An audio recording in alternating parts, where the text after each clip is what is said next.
La la la la la la la. Okay, so every time I hang out with Shaindel, we basically I'll tell her about we like to process our lives together. Such a Thank God. privilege and a schut. And so then I'll present her some story or some problem or something that's going on with me, and she'll look at me and she'll go like, Nili, but what do you want? What do you really want? I'm like, it's the Shaindel question. It's the Shaindel Torah. What do I want? That's the Shaindel Torah is what's your Ratzon? So I was like, Shaindel, now share it with everybody else besides me too. So Ratzon, I translate to desire, is the top sphira in the tree of life structure. So divine abundance. That Kabbalistic, those energy Kabbalistic channels tree of life. See, yeah. Maybe we can input one. Yeah. So divine abundance comes down into the three-dimensional sphere, into our physical beings. First step is this sphira called Keter, which is also known by the Kabbalists as Ratzon, or desire. And so being that we're in this kind of mirror imaged matrix reality, we oftentimes experience Ratzon, or desire, in the reverse. So that looks like thinking all about the things that I don't want, or focusing on how much I dislike this person or this dynamic or this situation.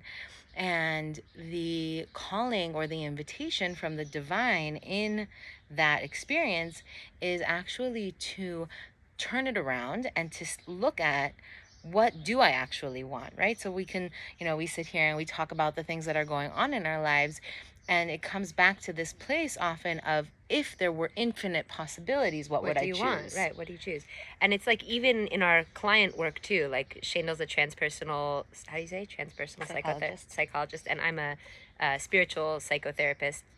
We both find that so often our clients will be telling us stories of what they don't want and what they don't like, and it's wait, okay, so what do you want? And that question trips people up all the time, and it's just such a splendid, deep, pointed question. What do you want? What do you want? We're so habituated to point out and look for what isn't working, and to actually ask ourselves the question of, what do I really want? And in doing desire work, there's also this process of getting to the true desire, which we can get into, kind of layering down into this core space of longing, of what am I truly longing for. Wait, I'm going to interrupt you. Even Shabbat, just this Shabbat past, I had plans to just stay put at home, and I just wasn't feeling it. And I kind of called Shaindel. I was complaining. I was yeah, whatever, I guess I'll just stay here for Shabbat. She's like, well, what do you want? And I was like, oh, what I want is to get the hell out of here. And then I did, and I had such a great Shabbos because I just tuned in to what I was really wanting. Yeah. So this practice that you just had the opportunity to tap into actually dates back to Adam Harishon, with Adam, and the first day of our creation as human beings. Adam was given this opportunity where it says in the verse in Bereshit in Genesis that Adam comes to God crying out, one of the first moments after he's created, God, I'm starving, I need food. And God says, according to the Midrash? This is in the Pshat. He says, God, I need food. He does? And God says, pray for rain. Midrash. Okay, Midrash. Yeah. Pray for rain. Adam prays for rain. Rain comes. The earth gets watered, and the plants grow. Right. What people don't know actually is that when Adam, first man before Eve was even created, he opened his eyes and he was as if in a desert wasteland. The Garden of Eden did not look like the Garden of Eden. It looked like a wasteland, and somehow Adam knew. Yeah. So the commentators, I believe it's Rashi, who comes and says, wait a second, Adam was created on the sixth day, right? Humankind created on the sixth day of creation. The vegetation was created on the fourth day. Right. How could it be that he woke up into a wasteland, like you said? How could it be that he's hungry? He's supposed to be in paradise. Right. Garden of Eden. And Rashi comes and answers and says that it was created on the fourth day, but it was omed tachat pnei hashetach. It was standing under the surface of the earth. It was in potential. Waiting for the prayer. Waiting for the prayer. Waiting for the what do you want, Adam? What do you want? Waiting for that moment where Adam first on his the birthday of humankind, Right. our day, the day that we were all created, came and said, I have this lacking. He was shown how to manifest exactly what he needed through experiencing and really deeply crying out and longing for what he wanted. Right. And noticing what was missing, going into what he was longing for, and being able to manifest it. Right, but not staying in the what was missing. Then God being like, okay, homie, so what do you want? What do you want? Yeah. So this practice, it almost to me feels like building new pathways in our mind, where every time something comes up for me that I don't like, I have the opportunity to now build new neural pathways in my brain to allow me to go straight or straighter to what it is that I'm actually longing for and what it is that I want to call in, where our more natural way, or how we've become in our natural way, is to stay in that place of what isn't working and what I don't like. And what I don't have. Right. Right. Also, I feel like once you identify what you want, then you can identify what you need to get there. Mm-hmm. Right? So like, wait, we have a friend who's looking for a car now, and it's like, wait, I don't want this car that I have. It takes too much gas.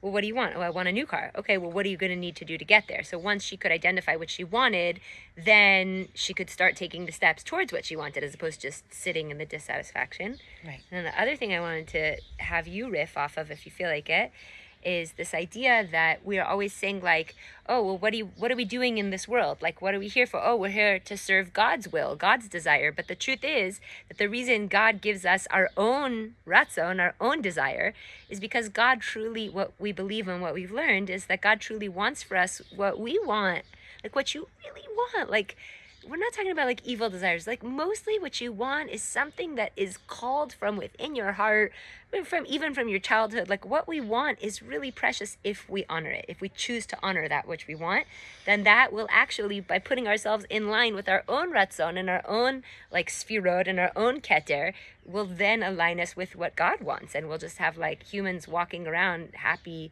satisfied, fulfilled, and pursuing what's true for them. Yes.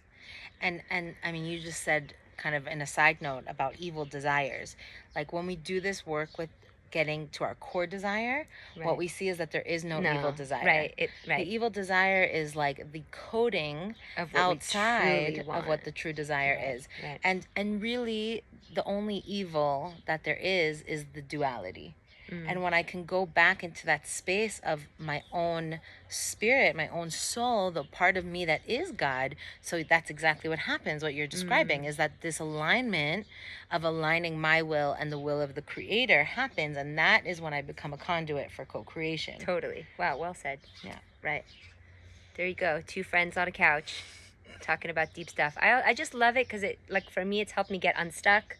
For me, it's helped me just Shaindel asking me the question on repeat, like genuinely, not as like a, like, Nili, well, what do you want? What do you want? Like, that has really helped me like move in positive direction. So and I was like, so Shaindel, let's share this with everybody because it's such a simple, beautiful, profound, godly insight.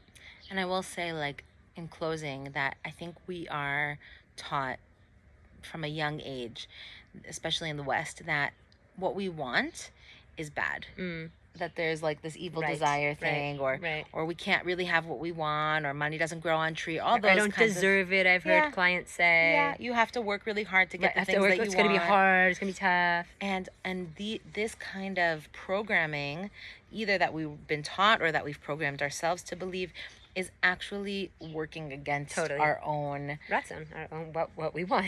Yeah, it's working against our own life force natural movement. Meaning like what you were saying about once we're clear on it, then we have the ability to go out and do something about it. This is literally the flow of the Sfirot. This is literally the map. If you look at the structure of the tree of life, the Sphiradic tree of life, this is literally the structure in which divine abundance flows through, first in the realm of consciousness, then in the realm of emotion, then in the realm of action, and then into manifestation. And then it's matter.